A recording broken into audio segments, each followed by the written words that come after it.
Hey everybody, this is Perch, and I've been promising, I think in a couple of videos, so this is getting around to a review of a comic, and I'm doing this off memory. Obviously, I'm driving right now, if you can tell, and I'm trying to be kind of coy with it because there's a police officer in front of me, like a couple cars ahead, and I'm trying not to get too animated and weave all over the road, but we'll see what happens. I don't get the sense that the police in Texas are really that.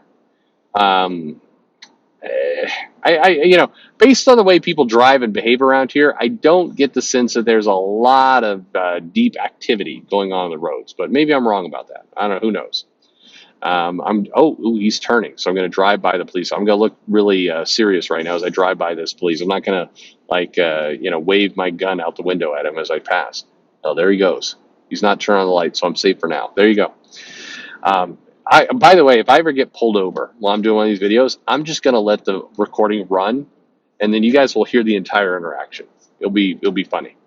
It will not be funny, but that's what we'll do. Anyway, so I've been threatening this for a while, so I want to talk about this Avengers Forever comic and putting some images on the screen. In my way, I will show a bunch of panels on the screen and not, time them to go with the audio at all because I am a lazy asshole. Anyway, if you haven't been collecting Avengers Forever, it was a spin-off of Avengers. And what happened was Jason Aaron introduced kind of a couple things. The 1 million BC Avengers, which was led by Odin and featured a bunch of prehistoric Avengers. And it was probably one of those good idea and concept ideas and kind of, in execution, less of a good idea. But this has been going on pretty much since he started the run on Avengers. And then recently he introduced the Masters of Evil. It was like the multiversal Masters of Evil, or anyway, it's got a Doctor Doom, it's got a Red Skull Venom, it's got a Phoenix. It's got a bunch of like kind of random characters. It's got like a Wolverine, Hound.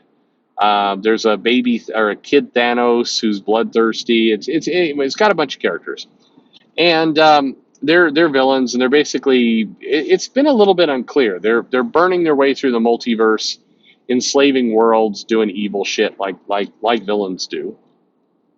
And in many ways, if Jason Aaron hadn't gone so balls out crazy with the Heroes Reborn stuff and the Phoenix tournament and the Ghost Rider thing, and like some of the stuff he's done has just felt like throwing just shit on the wall.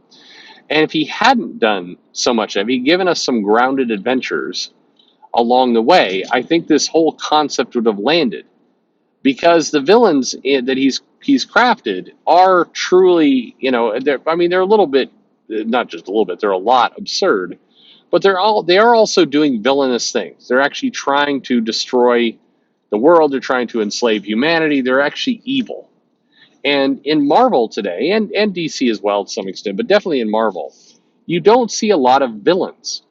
There's not a lot of just evil characters doing evil shit, destroying the world. There's just not a lot of that. So it's nice when you finally see some of it. So that's kind of what we have here with shit, I'm yawning in the midst of this. Not a good sign. Anyway, that's what Avengers Forever has been.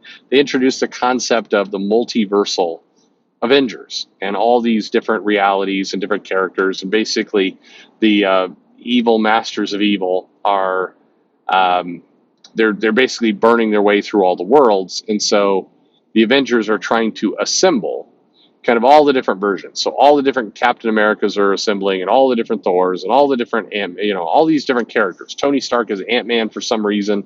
He's hanging out with Ghost Rider, Robbie Reese. Anyway, so that's what's going on.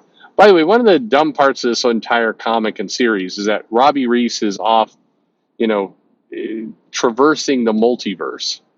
He was a member of the Avengers. But the Avengers seem thoroughly non-fussed about the fact that one of their teammates has gone missing. They're off just doing other shit, and they're like, I don't know where'd Robbie go? Fuck if I know. I don't know, but he's around somewhere. They don't seem that bothered by it, which I think kind of tonally is wrong for the Avengers. Anyway, so as they're going from world to world, and in Avengers Forever, they're going from comic to comic, seeing like here's a world of Steve Rogers. They had this bit where the Steve Rogers were all trying to escape their prison to kind of steel themselves into being Captain America. Anyway, they're doing all these bits. Most of the comics are largely terrible. In this, they're just not they're not great. So we finally hit Captain Marvel. We've been going through the different Avengers, and we hit Captain Marvel. And damn it, if the Captain Marvel story isn't a fucking good one for that character, because what it basically sets up, it's some world somewhere in the multiverse, so it doesn't matter. You know, we've already crossed the bridge of too many of these goddamn characters, but it's some Captain Marvel somewhere in the multiverse. And this Captain Marvel, her world has been enslaved by the Masters of Evil, and it's shitty. And they go out and they have hunting parties, and they basically kill anything that flies. And it's kind of this, it's dystopian, but they're doing some different things with it a little bit. And this Captain Marvel is wants to fly, wants to rebel, but has been beaten down. Like her spirit is still there, but she is just they throw her into a pit, and they put a chain around her, and it is a miserable world. And they write this Captain Marvel. It's one comic and done. So this is not some epic grand storyline.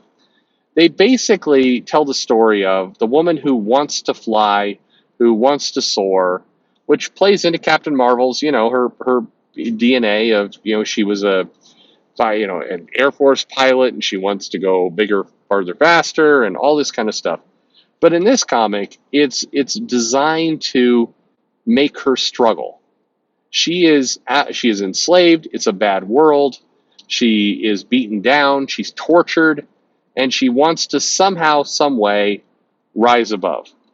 That is her mission, and she fails. And they toss her into the pit, and she tries to kind of save the birds. She's trying to save the flying things, and she fails, and she's beaten down some more.